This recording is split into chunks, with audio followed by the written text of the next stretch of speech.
My father was, he's on the left here, my father was officer of the General Staff of the Soviet Army. He was inspector of land forces, Soviet troops stationed in countries like Mongolia, Cuba, East European countries. This is the picture taken at the entrance of my Institute of Oriental Languages. It's a part of Moscow State University. As every Soviet student, I was, quote-unquote, volunteering for harvesting grain in Kazakhstan. By the end of my training in school, I was recruited by the KGB. This picture was taken on that day, and you can see again how happy it feels to be recruited by the KGB. Pay special attention to number of bottles on the table. One of my functions was to keep foreign guests permanently intoxicated the moment they land at Moscow airport. In 1967, the KGB attached me to this magazine, Look magazine. A group of 12 people arrived to USSR from United States to cover the 50th anniversary of October Socialist Revolution in my country. From the first page to the last page, it was a package of lies.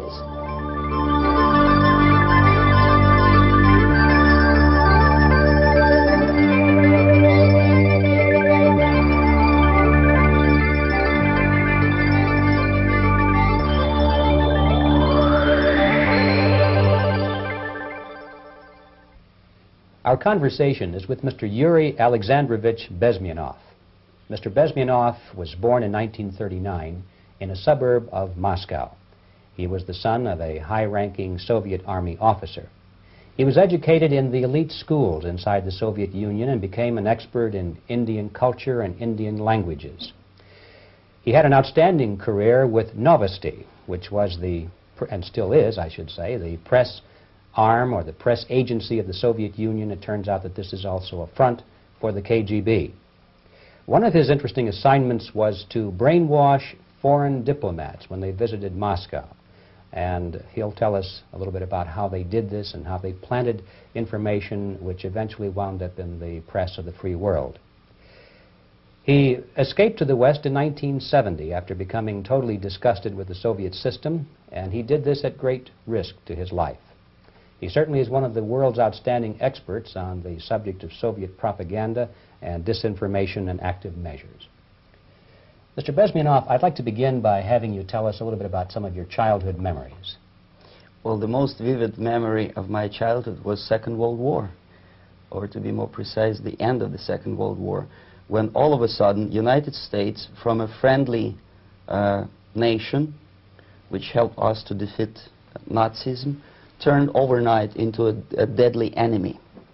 And it was very shocking because all newspapers were trying to present an image of belligerent, aggressive American imperialism. Most of the things that we were taught is that United States is aggressive power, which is just about to invade our beautiful, free, socialist country, that American CIA is dropping Colorado beetles on our beautiful potato fields to eliminate our crops, and each schoolboy had a picture of Colorado bug on the back page of his notebook, and we were instructed to go into collective fields to search for those little Colorado bugs. Of course we couldn't find any, neither we could find many potatoes, and that was explained again by the encroachments of the decadent imperialist power. The anti-American paranoia, hysteria in the Soviet propaganda was to such of such a higher degree that many less skeptical people or less stubborn would really believe that the United States is just about to invade our beautiful motherland, and some secretly hope that it will come true. That's interesting. Yes. Well, getting back to life inside the Soviet Union or inside communist countries in general, in this country, at the university level primarily, we read and hear that the Soviet system is different from ours, but not that different, and that there is a convergence developing between all of the systems of the world, and that really it doesn't make an awful lot of difference what system you live under, because you have corruption and dishonesty and tyranny and all that sort of thing. From your personal experience, what is the difference between life under communism and life in the United States? Well, life is obviously very much different for simple reason that the Soviet Union is a state capitalist economically. It's a state capitalism where an individual has absolutely no rights, no value. His life is nothing. It's just like an insect. He is disposable. Whereby in the United States, even the worst criminal is treated as a human being. He has a fair trial, and some of them capitalize on their crimes. They publish their memoirs in their prisons and get handsomely paid by your crazy publishers. The differences, of course, in the daily life are very various, depending on whom we are talking about. In my own private life, I never suffered from communism simply because I was brought up in a family of high-ranking military officer. Most of the doors were open for me. Most of my expenses were paid by the government, and I never had any troubles with the authorities or with the police. So, in other words, I would say I enjoyed, or I had good reasons to enjoy, all the advantages of so-called socialist system. Mm-hmm. My main motivations to defect had nothing to do with affluence. It was mainly moral indignation, moral protest, rebellion against the inhuman methods of the Soviet system. Well, specifically, what did you object to? I objected, first of all, against oppression of my own dissidents and intellectuals. And that was the most disgusting thing that I witnessed as a young man, young student, who was brought up at a very troublesome period in our history, from Stalin to Khrushchev, from total tyranny and oppression to some kind of liberalization. Second, when I started working for the Soviet embassy in India, to my horror, I discovered that we are millions times more oppressive than any colonial or imperialist power in the history of mankind.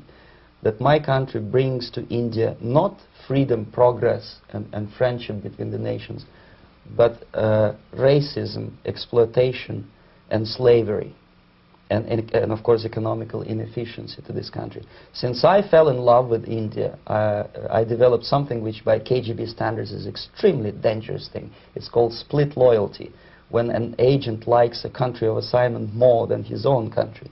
I literally fell in love with this beautiful country, a country of great contrasts, but also great humility, great tolerance, and philosophical and intellectual freedoms. My ancestors used to live in caves and eat raw meat when India was a highly civilized nation 6,000 years ago. So obviously the choice was not to the advantage of my own nation. I decided to defect and to entirely dissociate myself from that brutal regime. Mr. Bezmenov, we've read a lot about the concentration camps and the slave labor camps under the Stalin regime. Now the general impression in America is that those things are part of the past. Are they still going on today, or what is the status? Yes. There is no qualitative change in the Soviet concentration camp system. There are changes in numbers of prisoners. Again, this is unreliable Soviet statistics. We don't know how many political prisoners are there in the Soviet concentration camps. But we sure know from various sources that at each particular time there are close to 25 to 30 million of Soviet citizens who are virtually kept as slaves in forced labor camp system. The size of the population of a country like Canada is serving terms as prisoners. Incredible. So I would say that those intellectuals who try to convince American public that concentration camp system is a thing of a past are either conscientiously misleading public opinion, or they are not very intellectual people. They're selectively blind. They lack intellectual honesty when they say that. Well, we've spoken about the intellectuals in this country and also the intellectuals in the Soviet Union. What about down at the broad mass level? Do the people in general, the working people, the workers in general in the Soviet Union, do they support the system? Do they tolerate it? What is their attitude? Well, average Soviet citizen, if there is such an animal, of course, does not like the system because it hurts, it kills. He may not understand the reasons. He may not have enough information or educational background to understand. But I doubt very much there are many people who are conscientiously supporting the Soviet system. There are not such people in USSR. Even those who have all the reasons to enjoy socialism, people like myself, who were a member of journalistic elite, they also hate system for different reasons, though. Not because they lack material affluence, but because they are unfree to think, they're in constant fear, duplicity, split personality. And this is the greatest tragedy for my nation. Well, what do you think are the chances of the people actually overcoming their system or replacing it? There is a great possibility that system will sooner or later be destroyed from within. There is a self-destructive mechanism built into any socialist or communist or fascist system, because there is lack of feedback, because the system does not rely upon loyalty of population. But until this Soviet junta is being supported by the Western so-called imperialists, that is, multinational companies, establishments, governments, and, let's face it, intellectuals, so-called academia in the United States is famous for supporting the Soviet system. As long as the Soviet junta will keep on receiving credits, money, technology, grain deals, and political recognition from all these traitors of democracy or freedom, there is no hope, there is not much hope for changes in my country, and the system will not collapse by itself simply because it's being nourished by so-called American imperialism. This is the greatest paradox in history of mankind, when capitalist world supports and actively nourishes its own destroyer, destructor. I think you're trying to tell us something. Oh, in yes. This country. I'm trying to tell you that it has to be stopped unless you want to end up in Gulag system and enjoy all the advantages of socialist equality. Working for free, catching fleas on your body, sleeping on the planks of plywood in Alaska this time, I guess. That's where Americans will belong, unless they will wake up, of course, and force their government to stop aiding Soviet fascism. Well, you told us a moment ago why you left the system. I'd like to hear the details of how you did it. It must have been a very dangerous thing. It was not so dangerous, it was crazy. First of all, because defecting in India is virtually impossible, thanks to very strong pressure from the Soviet government. Excuse me, you were in India on assignment at that time? Yes, I was working for the Soviet embassy in New Delhi as a press officer. And defecting for a Soviet diplomat is next to impossible. It's a suicide, as I said, because a great friend Indira Gandhi pushed a law through parliament which says, and I quote, "No defector from any country has a right of political asylum in any embassy on the territory of Indian Republic," which is a masterpiece of hypocrisy. No other defector but the Soviet one needs a political asylum. So knowing that perfectly well, I planned a craziest possible way to defect. I studied counterculture in India. There were thousands of young American boys and girls with no shoes, long hair, smoking hash and marijuana, studying sometimes Indian philosophy, sometimes simply pretending that they study. And they greatly annoyed Indian police, and they were laughing stock of Indians because obviously they were good-for-nothing students. I studied carefully where they congregate, what routes they travel, what language they speak, what do they smoke. And one day I simply joined a group of hippies to avoid detection of Indian police. I was dressed as a typical hippie with blue jeans, long camise shirts with all kind of nice decorations like beads, long hairs, I bought a wig because for several weeks I had to turn myself from a conservative Soviet diplomat into a very progressive American hippie. And that was the only way that I could avoid detection. It was very interesting experience, but it was necessary because from my own knowledge as a member of Soviet embassy staff, I knew that there were many cases when Soviet defectors were betrayed by Indian police, and also some Western embassies played a very dirty role in betraying the Soviet defectors. According to our information, they were some, I wouldn't call them double agents, but simply amoral people working for this for the United States embassy, and confiding in people like this would be a suicide. So I had to be extremely careful. I could not trust anyone, and that was the reason for such a crazy way to defect. Well, had you been caught in the act of trying to get out, what would have happened to you? Oh, most likely I would end up in concentration camp, or depending on the situation and on the whim of some bureaucrat in KGB, maybe even executed. This is normal practice, quietly, of course, not publicly. But that would be the end of my defection, of course. Well, when did you finally make it to the United States? In 1970, after about 6 months of debriefing in Athens by the CIA, and I presume FBI too, they let me go first to Germany, then to Canada. That was my decision. I had to change my identity to protect my family and my friends in USSR.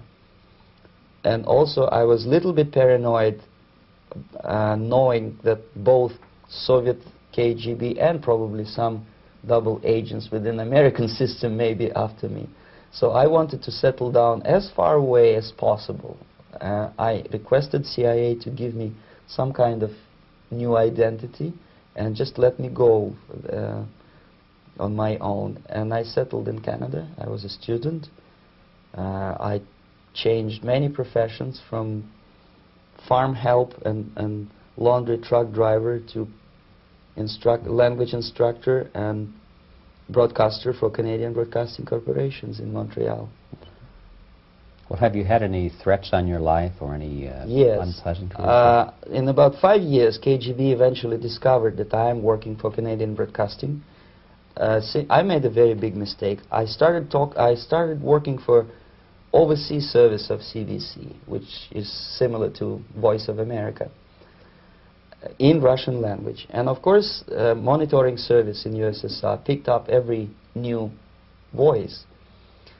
Every new announcer they would make it a point to discover who he is. And in 5 years, sure enough, slowly but surely, they discovered that I am not Thomas Schumann, that I am Yuri Alexandrovich Bezmenov, and that I am working for Canadian Broadcasting, and undermining beautiful détente between Canada and USSR. And the Soviet ambassador Alexander Yakovlev made it his personal effort to discredit me. He complained to Pierre Trudeau, who is known to be a little bit soft on socialism. And the management of CBC behaved in a very strange, cowardly way, unbecoming to representatives of an independent country like Canada.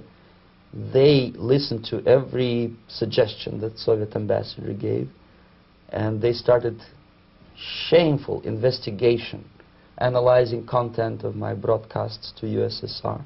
And sure enough, they discovered that some of my statements were probably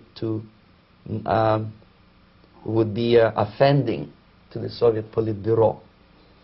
So I had to leave my job. And of course, subtle intimidations. They would say something like, please cross the street carefully because, you know, traffic is very heavy in Quebec. And fortunately, I know about the psychology and the logic of activity of the KGB, and I never allowed myself to be intimidated. This is the worst thing. This is what they expect a person, a defector, to be intimidated.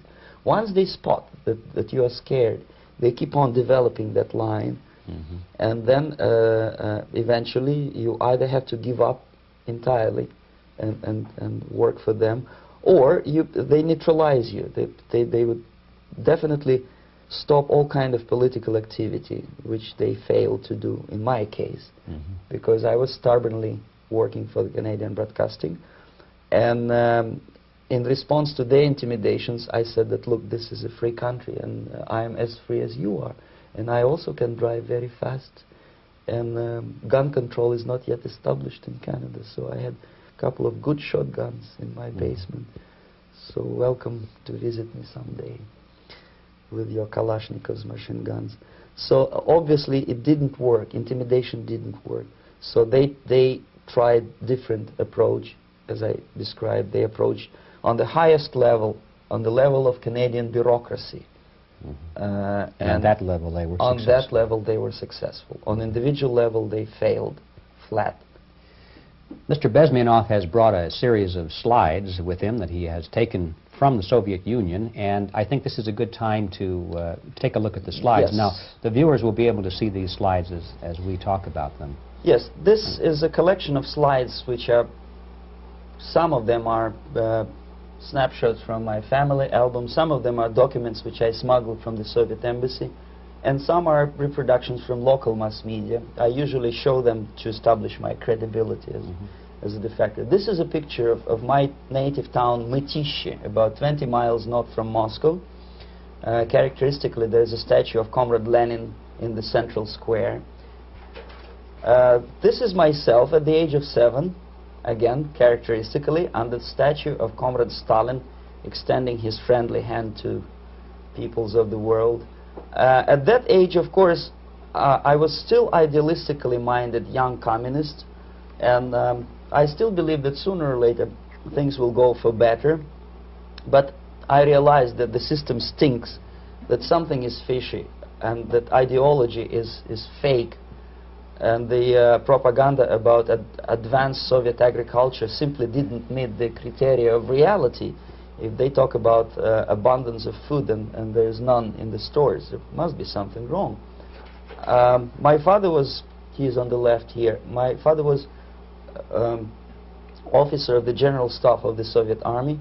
He was inspector of land forces, Soviet troops stationed in countries like Mongolia, Cuba, East European countries. Were he alive today, most likely he would be inspecting Soviet troops in Nicaragua, Angola, and many other parts of the world. Fortunately, he died and he didn't see the disgrace, because deep inside he was a Russian patriot. He didn't like the idea of expanding Soviet military might, especially in the areas where we were not welcomed at all. Unlike many other military officers, he was reporting directly to the Minister of Defense, bypassing KGB and diplomatic service. In other words, he was a trusted military professional. And my impression that this type of people are much less hawkish and adventuristic than party bureaucrats in Kremlin.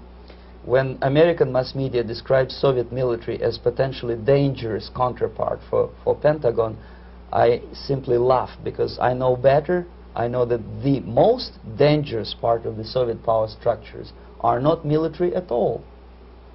Most likely, if they come to power in my country, they'll be more sensible negotiators for nuclear disarmament and withdrawal of the Soviet troops from many parts of the world. But if someone from the party structure or the KGB structure were to give the orders for a military they have to obey, they would follow. Because they are professional military. But they, you see, the triangle of power and hate in USSR is the party at the top, the party elite, the oligarchy of the party, then the military, and the KGB at the bottom. They hate each other. And the most hated triangle, the most hated corner of the triangle is the Communist Party bureaucrats. They are the most adventuristic, senile megalomaniacs. They can start war, I wouldn't be surprised. Not the military. They know what war is. Yes. At least my father did. This is the picture taken at the entrance of my Institute of Oriental Languages. It's a part of Moscow State University. I graduated in 1963. And I, Now, excuse me, which one were you on? I am on the right. You're on the right. And on the left is my my schoolmate Vadim Smirnov, who later was an apparatchik in the Central Committee of the Soviet Union Communist Party. What is an apparatchik? It's a functionary, something like civil service in British Empire. Someone who is never fired from the service. He stays there internally. He may not be promoted too high, but he's a dependable bureaucrat who will stay forever. I studied not only languages, but also history, literature, even music. I'm on this picture. I'm trying to learn how to play Indian musical instrument. I even tried to look like an Indian when I was second-year student. Not bad, right? Yes, actually it was strongly encouraged by the instructors in my school, because the graduates of my school were later on employed as diplomats, foreign journalists, or spies. As every Soviet student, I was quote-unquote volunteering for harvesting grain in Kazakhstan. This is the biggest agricultural blunder of the Soviet government. But I didn't have much choice, of course, because the communist motto borrowed from the Bible says, "Those who do not work shall not eat." And you can see me eating, therefore I was working, and you can see how happy I was about it. I went through a very extensive physical and military training, including the military games in areas, suburban areas of Moscow. And here, for example, we are on the tour in Arkhangelsk area. And by the end of my training in school, I was recruited by the KGB. This picture was taken on that day, and you can see again how happy it feels to be recruited by the KGB.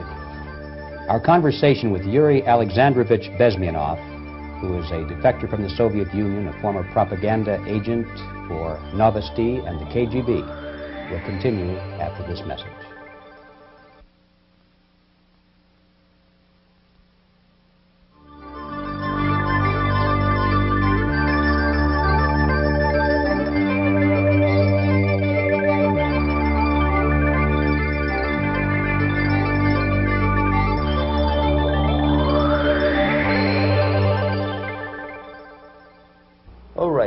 As every student in USSR, I went through very extensive physical and military training and civil defense training too. Unlike in the United States, where civil defense is virtually non-existent, zero. In USSR, every student, whatever his major subject, has to go through very extensive 4-year military and civil defense training. You can see me here with a group of students during one of the war games near Moscow. The main idea, of course, is to prepare a huge reserve army of the USSR. Each student has to graduate as a junior lieutenant. In my case, it was administrative and military intelligence service. My first assignment was to India as a translator with the Soviet Economical Aid Group, building refinery complexes in Bihar state and Gujarat state. At that time, I was still naively, idealistically believing that what I was doing contributes to the understanding and cooperation between the nations. It took me quite a number of years to realize that what we were bringing to India was a new type of colonialism, 1,000 times more oppressive and exploitative than any colonialism or imperialism in history of mankind. But at that time I was still hoping that, well, maybe it's not that bad, could be worse, and things may go for better. And I even tried to implement the beautiful Marxist motto, "Proletarians of all the countries unite." I tried to unite with a nice Indian girl, and I was fascinated by Indian culture, by the family life in this country. But obviously Communist Party had different plans for my genes, so I had to marry this beautiful Russian girl. In the span of my career, I married 3 times. Most of these marriages were marriages of convenience, on advice from the Department of Personnel. This is normal practice in USSR. When a Soviet citizen is assigned to a foreign job, he has to be married, either to keep family in USSR as hostages, or, if it's a convenience marriage like mine, so that the husband and wife are virtually informers on each other to prevent defection or contamination by decadent imperialist or capitalist ideas. In my case, I hated that girl so much that the moment I landed in Moscow, we were divorced, and I married later, second time. By the end of my first assignment in India, I was promoted to the position of public relation officer. You can see me here translating a speech by a Soviet boss. And you're on the right. I'm on the right here, yes. And it was, the occasion was commissioning of the refinery complex in Bihar, Barauni. Back in Moscow, I was immediately recruited by Novosti Press Agency, which is a propaganda and ideological subversion front for the KGB. 75% of the members of the Novosti are commissioned officers of the KGB. The other 25 are, like myself, co-opted agents who are assigned to specific operations. In this particular case, you can see me talking to students of Lumumba Friendship University in Moscow. This is a huge school under the direct control of the KGB and Central Committee, where future leaders of the so-called national liberation movements are being educated and selected carefully. And some of them have absolutely, this, for example, is a group of students from Lumumba. They don't look like students at all. They look more like military, and that's exactly what they were. They were dispatched back to their countries to be leaders of the so-called national liberation movements, or to be translated into normal human language, leaders of international terrorist groups. Another area of activity when I was working for the Novosti was to accompany groups of so-called progressive intellectuals, writers, journalists, publishers, teachers, professors of colleges. You can see me here in Kremlin. I'm second on the left, with a group of Pakistani and Indian intellectuals. Most of them pretended they don't understand that we are actually working on behalf of the Soviet government and the KGB. They pretended that they are actually being guests, VIP intellectuals, that they are treated according to their merits and their intellectual abilities. For us, they were just a bunch of political prostitutes to be taken advantage for various propaganda operations. Therefore, you can see perfectly well the senior colleague of mine on the left doesn't really have that much respect on his face, and myself with a very skeptical smile, typical KGB sarcastic smile, anticipating another victim of ideological brainwashing. This is how a typical conference in Novosti headquarters in Moscow looked like.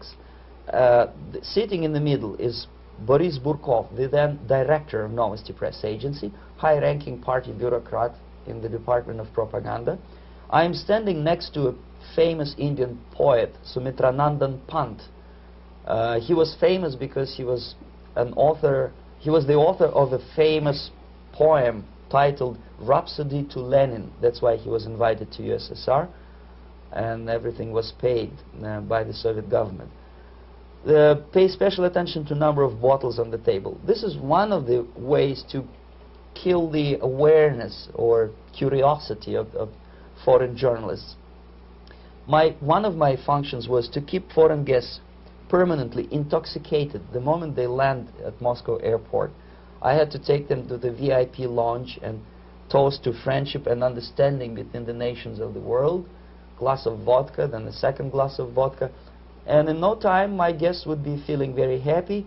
They would see everything in kind of pink, nice color. And that's the way I had to keep them permanently for the next 15 or 20 days. At a certain point in time, I had to withdraw alcohol from them so that some of them, who are the most recruitable, would feel a little bit shaky, guilty, trying to remember what they were talking last night. That's the time to approach them with all kind of nonsense, such as joint communique or statement for Soviet propaganda. That's the time they are the most flexible. And of course, what they didn't understand, they didn't realize or pretended not to realize, that myself, who was drinking together with them, was not drinking at all. I had ways to get rid of alcohol through various techniques, including special pills which were given to me by my colleagues. But they were taking it seriously. In other words, they would consume quite large volumes of alcohol and feel quite uneasy next morning. In 1967, the KGB attached me to this magazine, Look magazine. A group of 12 people arrived to USSR from United States to cover the 50th anniversary of October Socialist Revolution in my country. From the first page to the last page, it was a package of lies, propaganda cliché, which were presented to American readers as opinions and deductions of American journalists. Nothing could be far from truth. These were not opinions. They were not opinions at all. They were the clichés which the Soviet propaganda wants American public to think that they think. If it does make any sense at all. It sure does, because from the viewpoint of the Soviet propaganda, although there are some subtle criticisms of the Soviet system, the basic message is that Russia today is a nice, functioning, efficient system supported by majority of population. That's the biggest lie. And of course, American intellectuals and journalists from Look magazine elaborated on that untruth in various different ways. They intellectualized that lie. They found all kinds of justifications for telling lies to American public. Excuse me, it was partly your job to make sure that they got these ideas, yes, and accepted them as their own ideas. Right. Actually, even before they arrived to USSR, and they paid astronomical sum of money for that visit, they were submitted, this Novosti Press Agency developed so-called backgrounders, 20-25 pages of information and opinions which were presented to the journalists even before they bought their tickets to Moscow. They had to analyze the situation, and judging on their reaction to that backgrounder, the local Novosti representative or local Soviet diplomat in Washington, D.C. would assess whether they be given visa to USSR or not. So but they were selected ahead of time. Yes, they were pre-selected very carefully, and there is not much chance for honest journalists to arrive to USSR and to stay there for 1 year and to bring this package of lies back home. This, for example, is a centerfold of the Look magazine. They presented this monument erected by Communist Party in Stalingrad as the symbol, personification of Russian military might. And they said in the article, which is published on the site, that Soviets are very proud of the victory in the Second World War. This is another big myth, a lie. No sensible people would be proud to lose 20 millions of their countrymen in a war which was started by Genosse Hitler and Comrade Stalin and paid by American multinationals. Most of the Soviet citizens look at this type of monuments with disgust and sorrow, because every family lost father, brother, sister, or child in the Second World War. Yet American journalists who were trying to appease, to please their hosts, presented this picture on the centerfold as the symbol and personification of Soviet national, they call it Russian national spirit. And it was greatest misconception and a very tragic misunderstanding. Of course, Look magazine was not distributed in USSR. The main audience was in United States. But I presume that many Americans, millions of Americans who were reading Look magazine at that time, had absolutely wrong idea about the sentiments of my nation, about what the Soviets are proud of and what they hate. This is a group, you see the same lady with the sword in Stalingrad. This is the group of journalists. Myself is in the center with the same devilish smile. And Mr. Philip Harrington is on the extreme left there with his camera. This is the gentleman which was so deaf or so uninterested in what I had to say to him. This is the same picture, a blow-up of the same picture. Many guests from various countries, in this particular case from Asia and Africa, were taken by me as a Novosti Press Agency employee for a tour across Siberia, for example. We would show them typical kindergarten, you see, nothing special by American standards, just nice children sitting, eating their breakfast or lunch. What they could not understand, or they pretended not to understand, that this is an exemplary kindergarten. This is not the kindergarten for average person or average family in USSR. And we maintain that illusion in their minds. You can see myself under the red spot in the middle there, with the same business-like expression. I'm doing my job. That's what I'm assigned to do, and that's what I was paid to do. But deep inside, I still hope that at least some of these useful idiots would understand that what they are looking at has nothing to do with the level of affluence in my nation. This is a better picture which reflects the true spirit of the Soviet childhood. This picture was printed in a Canadian government publication by mistake. In the middle you can see children playing on a small courtyard, and the caption goes, "This is a typical kindergarten in Siberia." What these idiots didn't understand, that it is not kindergarten at all. It is a prison for children of political prisoners. But there was not a single mentioning that what they were visiting actually was an area of concentration camps. And the job of people like myself to help them to not to notice that they are actually talking to prisoners. Most of the children were dressed, especially on the occasion of the foreigners' visit. Of course, there were no corpses on the ground. There were no machine gun guards. And well, it looks not very pleasant, as you see. It looks dull, but obviously it does not create an impression that this is actually a prison. Well, did any of the journalists have the curiosity to ask about prisons and that kind of thing? Yes. They were in Siberia. Yes. This is what you associate. Yes, some of them asked questions, and naturally we would give them, for the stupid question, we give them stupid answer. No, there are no prisons in Siberia. No, most of the people who you see are free citizens of USSR. They are very happy to be here, and they are contributing to the glory of the socialist system. Some of them pretended that they believe what I was telling them, and most of them, we may discuss it later. What are the motivations of these people? Why would they stubbornly bring lies to their own population through their own mass media? I have various answers to this. There is not a single explanation. It's a complex of explanations. It's fear, pure biological fear. They understand that they are on the territory of an enemy state, a police state. And just to save their rotten skins and their miserable jobs, their affluence back home, they would prefer to tell a lie than to ask truthful questions and report truthful information. Second, most of these schmucks were afraid to lose their jobs, because obviously if you tell truth about my country, you will not last long as a correspondent of New York Times or Los Angeles Times. They will fire you. What kind of correspondent are you? You obviously cannot find common language with Russians if they kick you out in 24 hours. So just by trying to be conformist to their own editorial bosses, they tried not to offend the sentiments of the Soviet administrators and people like myself. Deep inside, I hope they would insult my or offend my sentiments. Obviously, they preferred not to. Another reason, I refuse to believe it, but obviously there is another reason. Obviously, it's a greed. These people earn a lot of money. When they come back to USA, they claim that they are experts in my country. They write books which sells in million copies, titled like Russians, The Truth About Russia. Most of it is lie about Russia.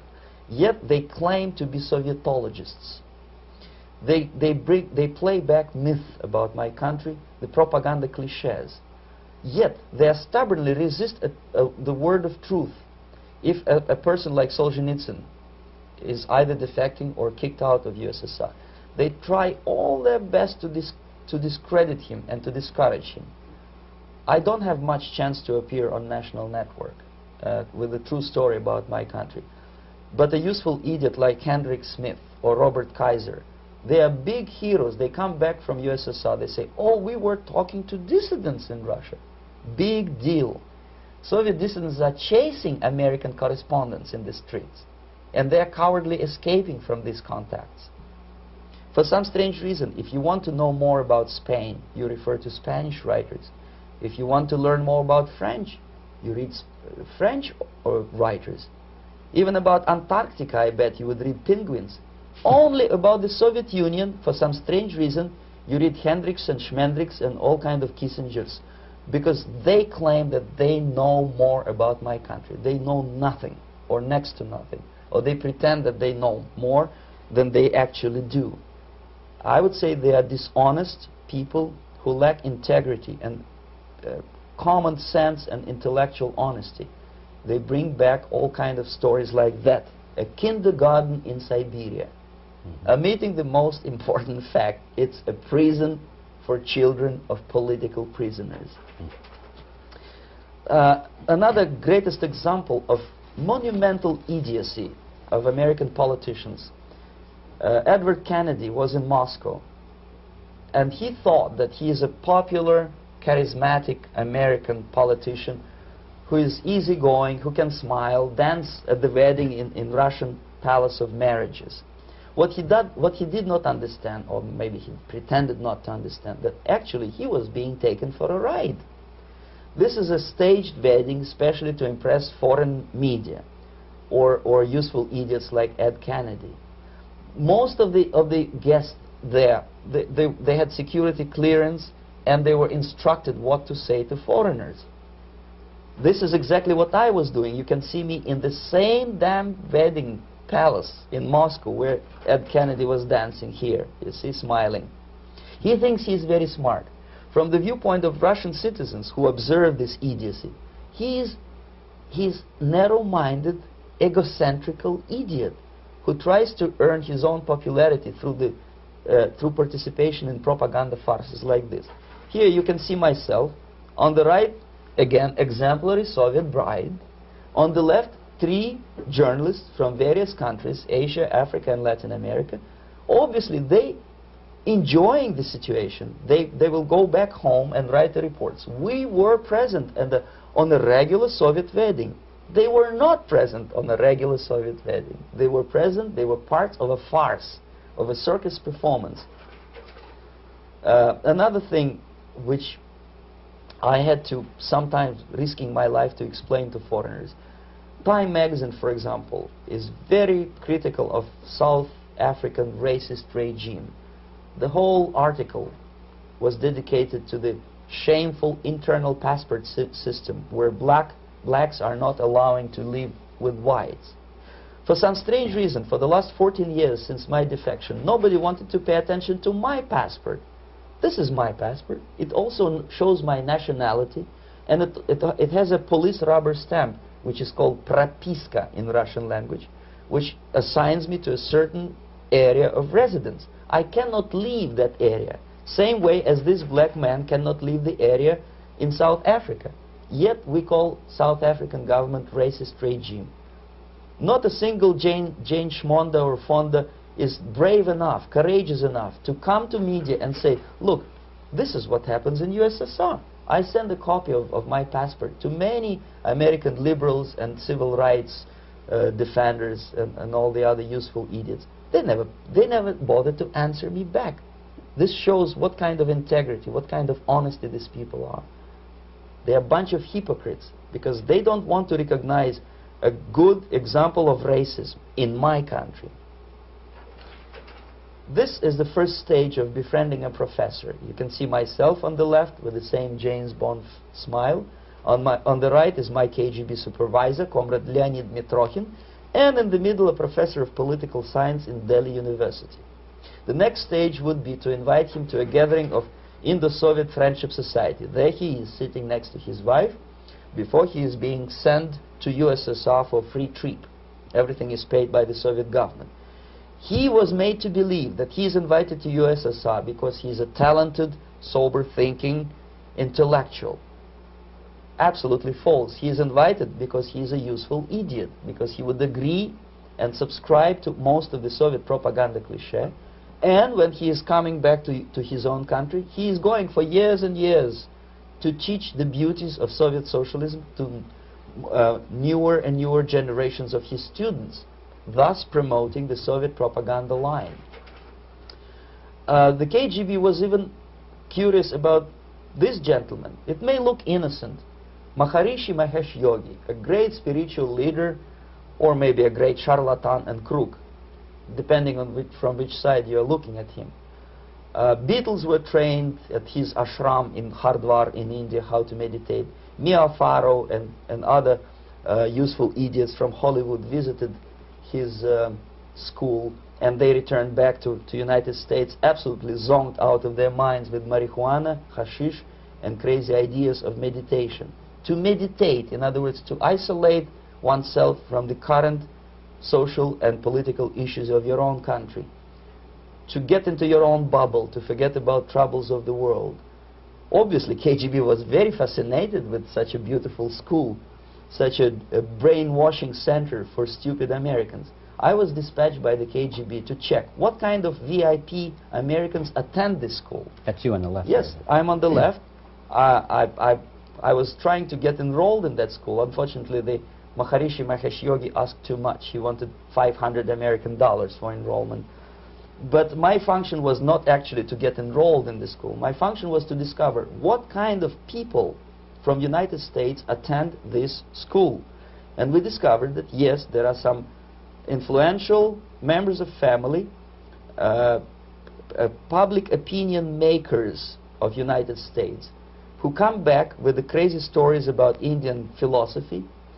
Indians themselves look upon them as idiots, useful idiots. To say nothing about KGB, who looked at them as extremely naive, misguided people. Obviously, a VIP, say a wife of a congressman or a prominent Hollywood personality, after being trained in that school, is much more instrumental in the hands of manipulators of public opinion and KGB than a normal person who understands, who looks through this type of fake religious training. Why would they be more susceptible to manipulation? I just mentioned that because, you see, a person who is too much involved in introspective meditation. You see, if you carefully look what Maharishi Mahesh Yogi is teaching to Americans, is that most of the problems, most of the burning issues of today can be solved simply by meditating. Don't rock the boat. Don't get involved. Just sit down, look at your navel, and meditate. And the things, due to some strange logic, due to cosmic vibration, will settle down by themselves.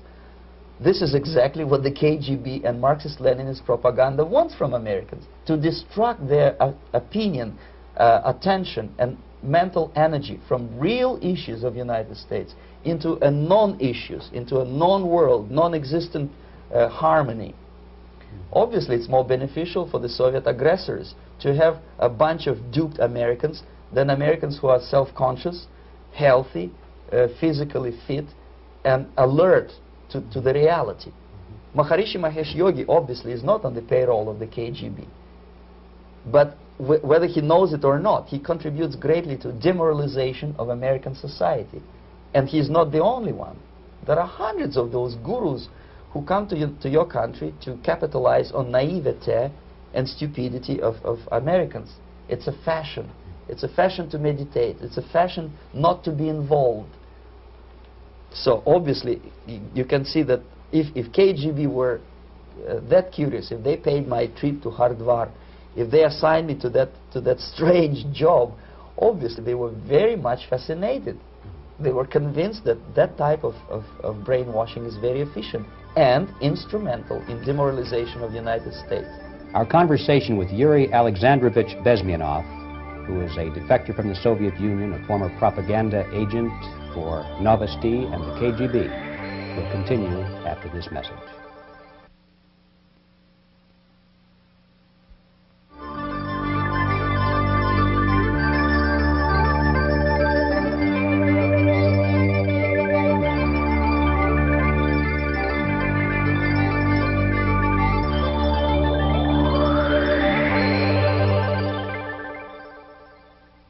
This picture shows the part of the building of USSR embassy, and my supervisors. On the left is Comrade Mehdi, an Indian communist, and on the right, Comrade Mitrokhin, my supervisors in the secret department of research and counter-propaganda. It has nothing to do with either research or counter-propaganda. Most of the activity of that department was to compile huge volume of information on individuals who were instrumental in creating public opinion. Publishers, editors, journalists, actors, educationalists, professors of political science, members of parliament, representatives of business circles. Most of these people were divided roughly in two groups. Those who would toe the Soviet foreign policy, they would be promoted to the positions of power through media and public opinion manipulation. Those who refused the Soviet influence in their own country would be character assassinated or executed physically come revolution. Same way as in the small town of Hue in South Vietnam, several thousands of Vietnamese were executed in one night when the city was captured by Viet Cong for only 2 days. And American CIA could never figure out how could possibly communists know each individual, where he lives, where to get him, and would be arrested in one night, basically in some 4 hours before dawn, put on a van, taken out of the city limits and shot. The answer is very simple. Long before communists occupied the city, there was extensive network of informers, local Vietnamese citizens, who knew absolutely everything about people who are instrumental in public opinion, including barbers and taxi drivers. Everyone who was sympathetic to the United States was executed. Same thing was done under the guidance of the Soviet embassy in Hanoi, and same thing I was doing in New Delhi.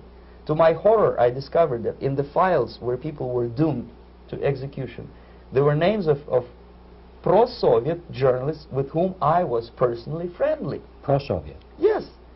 They were idealistically minded leftists who made several visits to USSR, and yet the KGB decided that come revolution or drastic changes in political structure of India, they will have to go.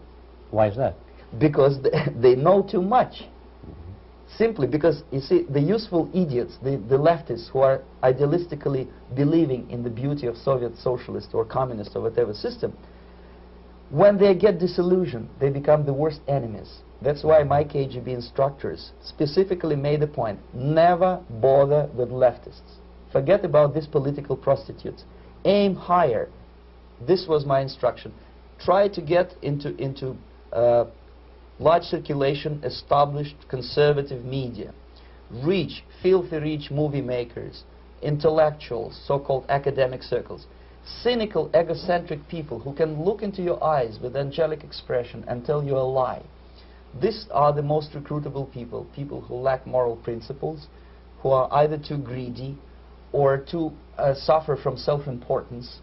They feel that they matter a lot. These are the people who KGB wanted very much to recruit.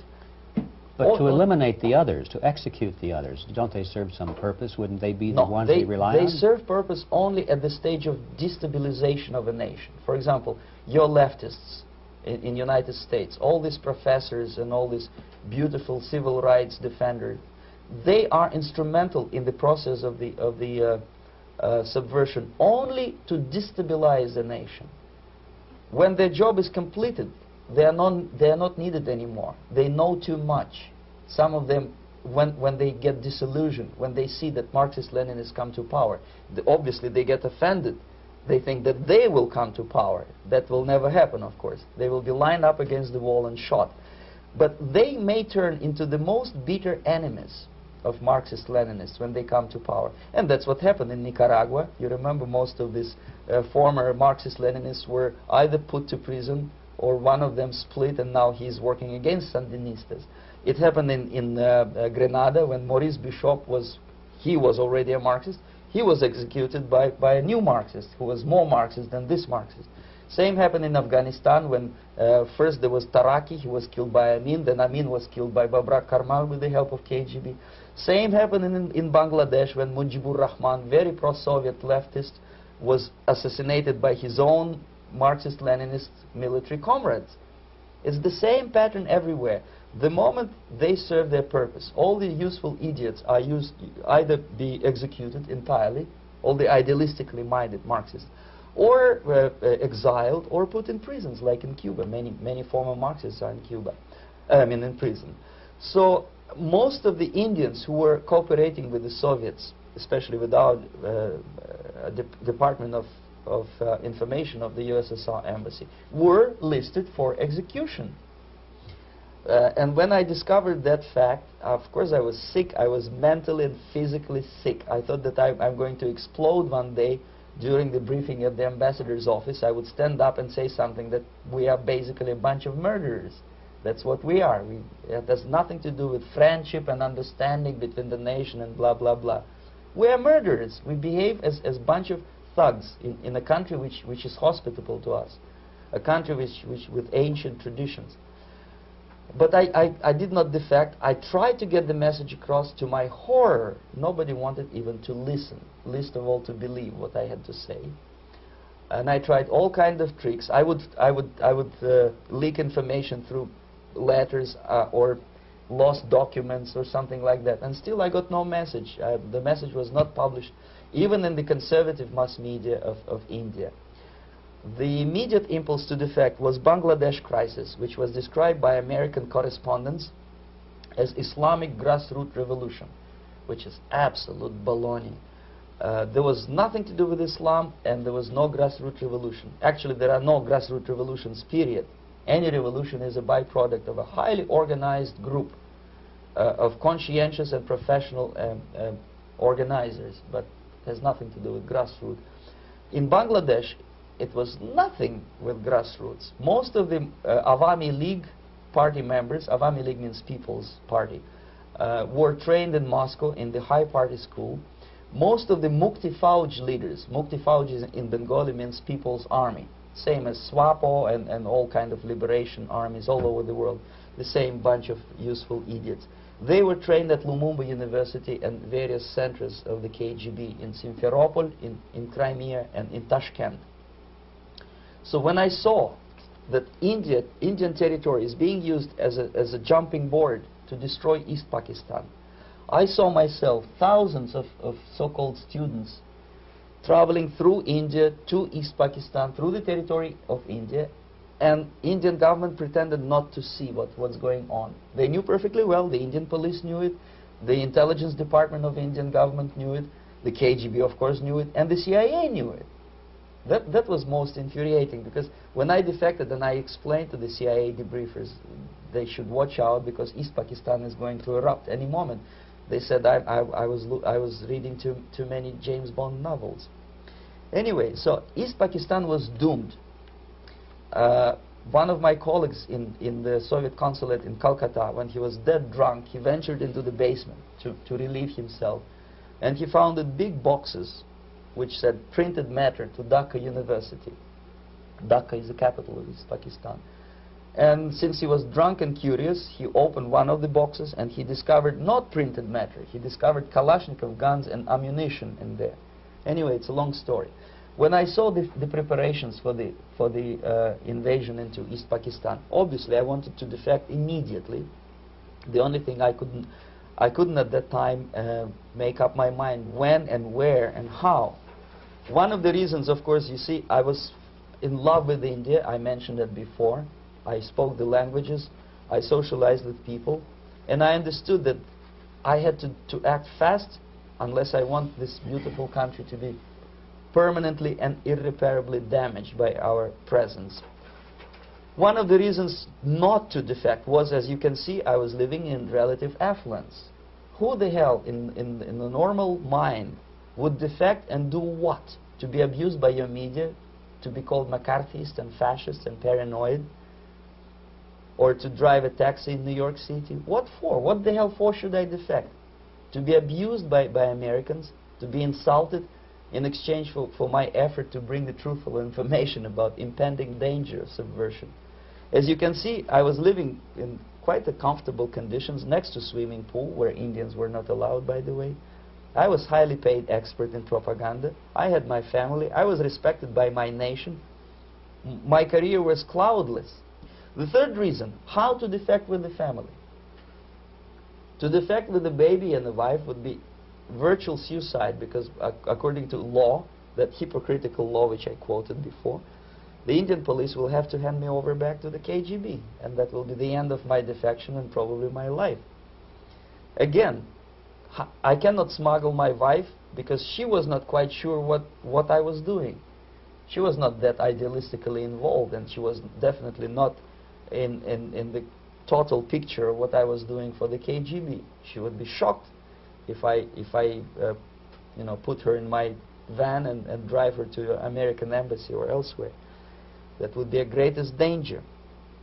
So again, I had to defect in such a way that my defection would look as simple disappearance. And there were many cases like that when the Soviet agents simply disappeared, either killed in action or, thanks to their curiosity and their close contacts with radicals, some of them were killed by the Marxists, by the way. It happened in many African countries when the Soviet KGB were killed by Africans themselves. Not because they hated Marxism-Leninism, but because they were simply trigger-happy bunch of unruly characters. If you give them a machine gun, they will shoot.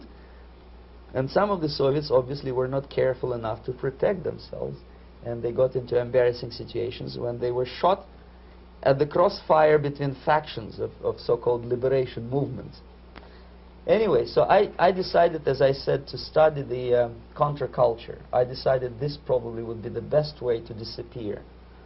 I socialized with characters like this. On the left, you see, he's a barefoot American hippie. It took me quite a long time to study exactly what they were doing and how to mix with them.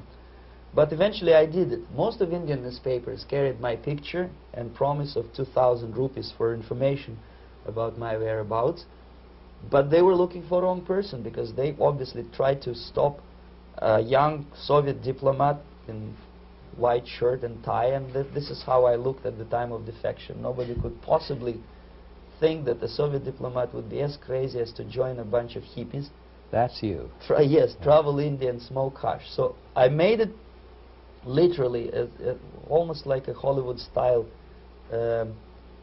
detective story. From under the nose of the KGB in Bombay airport, I landed the plane and I flew to Greece, where I was debriefed by the CIA. That's basically that's all for my slides. We can turn off the projector, and that's very interesting. Well, you spoke several times before about ideological subversion. That is a phrase that I'm afraid some Americans don't fully understand. When the Soviets use the phrase ideological subversion, what do they mean by it? Ideological subversion is the process which is legitimate, overt, and open. You can see it with your own eyes. All you have to do, all American mass media has to do, is to unplug their bananas from their ears, open up their eyes, and they can see it. There is no mystery. There is nothing to do with espionage. I know that espionage intelligence gathering looks more romantic. It sells more deodorants through the advertising, probably. That's why your Hollywood producers are so crazy about James Bond type of thrillers. But in reality, the main emphasis of the KGB is not in the area of intelligence at all. According to my opinion and opinion of many defectors of my caliber, only about 15% of time, money, and manpower is spent on espionage as such. The other 85% is a slow process which we call either ideological subversion or active measures, активные мероприятия in the language of the KGB, or psychological warfare. What it basically means is to change the perception of reality of every American to such an extent that despite of the abundance of information, no one is able to come to sensible conclusions in the interests of defending themselves, their families, their community, and their country. It's a great brainwashing process which goes very slow, and it's divided in 4 basic stages. The first one being demoralization. It takes from 15 to 20 years to demoralize a nation. Why that many years? Because this is the minimum number of years which requires to educate one generation of students in the country of your enemy, exposed to the ideology of the enemy. In other words, Marxism-Leninism ideology is being pumped into the soft heads of at least 3 generations of American students without being challenged or counterbalanced by the basic values of Americanism, American patriotism. The result you can see. Most of the people who graduated in the 60s, dropouts or half-baked intellectuals, are now occupying the positions of power in the government, civil service, business, mass media, educational system. You are stuck with them. You cannot get rid of them. They are contaminated. They are programmed to think and react to certain stimuli in a certain pattern. You cannot change their mind, even if you expose them to authentic information, even if you prove that white is white and black is black. You still cannot change the basic perception and the logic of behavior. In other words, these people, the process of demoralization is complete and irreversible. To get rid society of these people, you need another 20 or 15 years to educate a new generation of patriotically minded and common sense people who would be acting in favor and in the interests of the United States society. And yet these people who've been programmed and, as you say, in place and Yes. who are favorable to an opening with the Soviet concept, these are the very people who would be marked for extermination in this country? Most of them, yes. Simply because the psychological shock when they will see in future what the beautiful society of equality and social justice means in practice, obviously they will revolt. They will be very unhappy, frustrated people. And the Marxist-Leninist regime does not tolerate these people. Obviously they will join the links of dissenters, dissidents. Yes. Unlike in present United States, there will be no place for dissent in future Marxist-Leninist America. Here you can get popular like Daniel Ellsberg and filthy rich like Jane Fonda for being dissident, for criticizing your Pentagon. In future, these people will be simply squashed like cockroaches. Nobody is going to pay them nothing for their beautiful, noble ideas of equality. This they don't understand, and it will be greatest shock for them, of course. The demoralization process in the United States is basically completed already. For the last 25 years. Actually, it's overfulfilled because demoralization now reaches such areas where previously not even Comrade Andropov and all his experts would even dream of such a tremendous success. Most of it is done by Americans to Americans, thanks to lack of moral standards. As I mentioned before, exposure to true information does not matter anymore. A person who was demoralized is unable to assess true information. The facts tell nothing to him. Even if I shower him with information, with authentic proof, with documents, with pictures, even if I take him by force to the Soviet Union and show him concentration camp, he will refuse to believe it until he is going to receive a kick in his fat bottom. When a military boot crashes his, then he will understand, but not before that. That's the tragic of the situation of demoralization. So basically America is stuck with demoralization, and unless, even if you start right now, here, this minute, you start educating new generation of Americans, it will still take you 15 to 20 years to turn the tide of ideological perception of reality back to normalcy and patriotism. The next stage is destabilization. This time, subverter does not care about your ideas and the patterns of your consumption. Whether you eat junk food and get fat and flabby, it doesn't matter anymore. This time, and it takes only from 2 to 5 years to destabilize a nation, what matters is essentials: economy, foreign relations, defense systems. And you can see it quite clearly that in some areas, in such sensitive areas as defense and economy, the influence of Marxist-Leninist ideas in the United States is absolutely fantastic. I could never believe it 14 years ago when I landed in this part of the world that the process will go that fast. The next stage, of course, is crisis. It may take only up to 6 weeks to bring a country to the verge of crisis. You can see it in Central America now. And after crisis, with a violent change of power, structure, and economy, you have so-called the period of normalization. It may last indefinitely. Normalization is a cynical expression borrowed from Soviet propaganda. When the Soviet tanks moved into Czechoslovakia in '68, Comrade Brezhnev said, "Now the situation in brotherly Czechoslovakia is normalized." This is what will happen in the United States if you allow all these schmucks to bring the country to crisis, to promise people all kind of goodies and the paradise on earth, to destabilize your economy, to eliminate the principle of free market competition, and to put a big brother government in Washington, D.C., with benevolent dictators like Walter Mondale, who will promise lots of things, never mind whether the promises are fulfillable or not.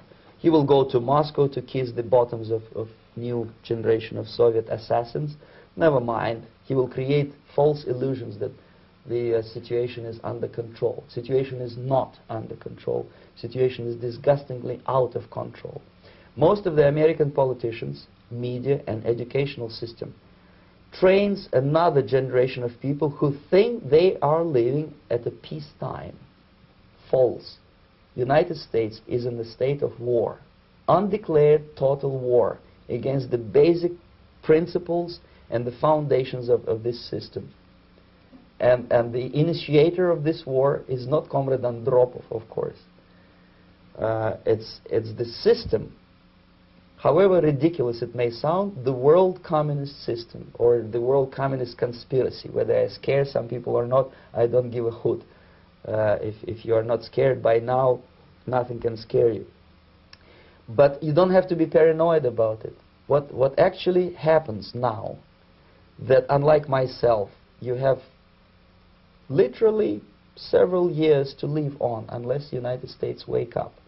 The time bomb is ticking. With every second, the disaster is coming closer and closer. Unlike myself, you will have nowhere to defect to, unless you want to live in Antarctica with penguins. This is it. This is the last country of freedom and possibility. Okay, so what do we do? What is your recommendation to the American people? Well, the immediate thing that comes to my mind is, of course, there must be a very strong national effort to educate people in the spirit of real patriotism, number one. Number two, to explain them the real danger of socialist, communist, whatever, welfare state, big brother government. If people will fail to grasp the impending danger of that development, nothing ever can help United States. You may kiss goodbye to your freedom, including freedoms to homosexuals, to prison inmate. All this freedom will vanish, evaporate in 5 seconds, including your precious lives. The second thing, the moment at least part of the United States population is convinced that the danger is real, they have to force their government. And I'm not talking about sending letters, signing petitions, and all this beautiful, noble activity. I'm talking about forcing United States government to stop aiding communism. Because there is no other problem more burning and urgent than to stop the Soviet military-industrial complex from destroying whatever is left of the free world. And it is very easy to do. No credits, no technology, no money, no political or diplomatic recognition, and of course no such idiocy as grain deals to USSR. The Soviet people, 270 millions of Soviets, will be eternally thankful to you if you stop aiding a bunch of murderers who sit now in Kremlin and whom President Reagan respectfully calls government. They do not govern anything, least of all such complexity as the Soviet economy. So two very simple, maybe too simplistic answers or solutions, but nevertheless they are the only solutions. Educate yourself, understand what's going on around you. You are not living at the time of peace. You are in a state of war, and you have precious little time to save yourself. You don't have much time, especially if you are talking about young generation. There's not much time left for convulsions to the beautiful disco music. Very soon it will go, just overnight. If we are talking about capitalists or wealthy businessmen, I think they are selling the rope on which they will hang very soon. If they don't stop, if they cannot curb their unsettled desire for profit, and if they keep on trading with the monster of the Soviet communism, they are going to hang very soon. And they will pray to be killed, but unfortunately they will be sent to Alaska probably to manage industry of slaves. It's simplistic. I know it sounds unpleasant. I know Americans don't like to listen to things which are unpleasant. But I have defected not to tell you the stories about such idiocies as microfilm, James Bond type espionage. This is garbage. You don't need any espionage anymore. I have come to talk about survival. It's a question of survival of this system. You may ask me, what is it in for me? Survival, obviously, because unlike, as I said, I am now in your boat. If we sing together, we'll sing beautifully together. There is no other place on this planet to defect to.